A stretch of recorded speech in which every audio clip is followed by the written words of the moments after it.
Hi friends, అందరికీ శుభ సాయంత్రం. Welcome to Sandhyaragam.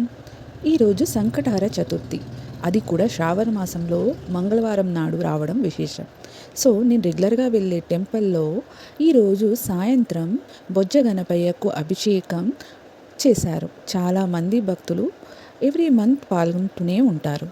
సో ఈ చతుర్థి అన్నది చేసే వాళ్ళకి ఏ పనులు చేసినా నిర్విఘ్నంగా పూర్తవుతాయని, ఏ ఆటంకాలు ఉండవని భక్తుల నమ్మకం.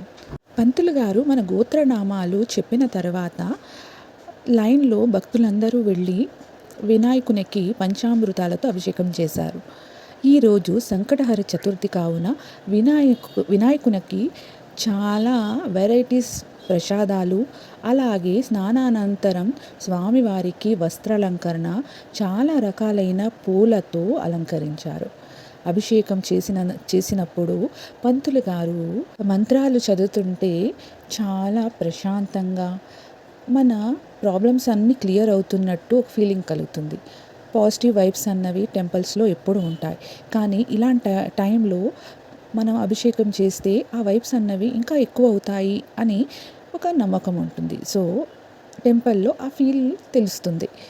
అలాగే వివిధ రకాలైన ఫ్లవర్స్తో కూడా స్వామివారిని అలంకరించి దీపధూప నైవేద్యాలతో పంతులు గారు పూజిస్తుండగా స్వామివారు మాకు రుణ విమోచక అంగారక సూత్రాన్ని మాచే పఠించారు. రుణాలు బాధ నుండి, అప్పుల బాధ నుండి మాకు విముక్తి కలగాలని స్వామివారికి నివేదించారు. తరువాత అలంకరణ పూర్తి అయిన తరువాత మంగళహారతిని ఇస్తూ, అలాగే స్వామివారి మంగళహారతి పాటను కూడా పాడారు. చాలా ప్రశాంతంగా, చాలా వినడానికి వింపుగా అనిపించింది. తరువాత అలంకారంలో తమ కష్టాలని చెప్పుతూ స్వామివారిని దగ్గర నుంచి దర్శించుకొని, స్వామివారి హారతి తీసుకున్న తర్వాత తీర్థ ప్రసాదాలు పుచ్చుకొని, ఎవరు తెచ్చిన ప్రసాదాలు వాళ్ళు అందరికీ మందిరంలో పంచి అక్కడి నుంచి మేము ఇంటికి బయలుదేరాము.